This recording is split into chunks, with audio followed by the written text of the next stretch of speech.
एक समय की बात है। एक राज्य में एक राजा राज करता था। उसके महल में एक खूबसूरत बगीचा था।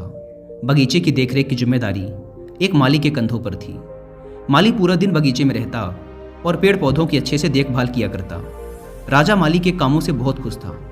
बगीचे में एक अंगूर की बेल लगी हुई थी जिसमें ढेर सारे अंगूर लगे हुए थे। एक दिन एक चिड़िया बगीचे में आई। उसने अंगूर की बेल पर लगे अंगूर चखे। अंगूर स्वाद में मीठे थे। उस दिन के बाद से वह चिड़िया रोज बाग में आने लगी। चिड़िया अंगूर की बेल पर बैठती और चुन चुन कर मीठे अंगूर खा लेती। खट्टे और अधपके अंगूर वह नीचे गिरा देती। चिड़िया की इस हरकत पर माली को बड़ा क्रोध आता। वह उसे भगाने का बहुत प्रयास करता लेकिन सफल नहीं हो पाता। बहुत प्रयासों के बाद भी जब माली चिड़िया को भगाने में सफल नहीं हो पाया तो वह राजा के पास चला गया। उसने राजा को चिड़िया की पूरी कारस्तानी बता दी और बोला, महाराज, चिड़िया ने मुझे तंग कर रखा है। उसे काबू में करना मेरे बस के बाहर है। अब आप ही कुछ करें। राजा ने खुद ही चिड़िया से निपटने का निर्णय किया। अगले दिन वह बाग में गया और अंगूर की घनी बेल की आड़ में छुपकर बैठ गया। रोज की तरह चिड़िया आई और अंगूर की बेल पर बैठकर अंगूर खाने लगी। अवसर पाकर राजा ने चिड़िया को पकड़ लिया। चिड़िया ने राजा की पकड़ से आज़ाद होने का बहुत प्रयास किया किंतु सब व्यर्थ रहा।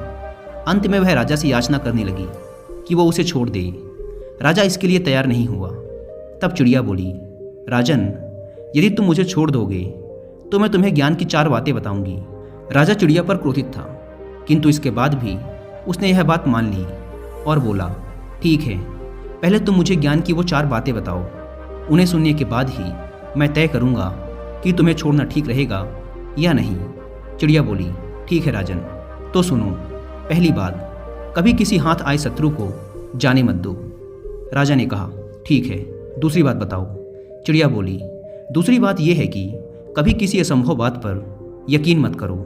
राजा ने कहा, बहुत बढ़िया। अब तीसरी बात बताओ। चिड़िया ने कहा, तीसरी बात यह है कि बीती बात पर कभी पछतावा मत करो।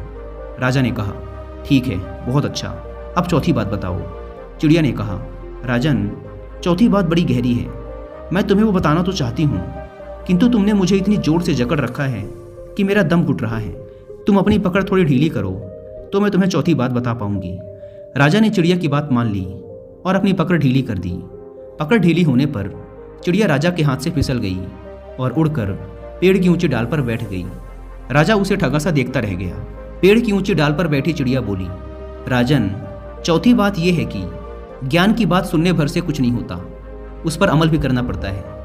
अभी कुछ देर पहले मैंने तुम्हें ज्ञान की 3 बातें बताई जिन्हें सुनकर भी आपने उन्हें अनसुना कर दिया। पहली बात मैंने आपसे ये कही थी कि हाथ में आए शत्रु को कभी छोड़ना मत, लेकिन आपने अपने हाथ में आए शत्रु अर्थात मुझे छोड़ दिया। दूसरी बात यह थी कि असंभव बात पर यकीन मत करें, लेकिन जब मैंने कहा कि चौथी बात बड़ी गहरी है तो आप मेरी बातों में आ गए। तीसरी बात मैंने आपको बताई थी कि बीती बात पर पछतावा ना करें, और देखिए, मेरे आपके चंगुल से छूट जाने पर आप पछतावा कर रहे हैं। इतना कहकर चिड़िया वहाँ से उड़ गई और राजा हाथ मलता रह गया। इस कहानी से सीखने को ये मिलता है कि मात्र ज्ञान अर्जित करने से कोई ज्ञानी नहीं बन जाता। ज्ञानी वो होता है जो अर्जित ज्ञान पर अमल करता है। जीवन में जो बीत गया उस पर हमारा कोई नियंत्रण नहीं, किंतु वर्तमान हमारे हाथ में है। आज का वर्तमान ही कल के भविष्य का निर्माण करेगा। इसलिए वर्तमान में रहकर कर्म करें और अपना भविष्य बनाएं।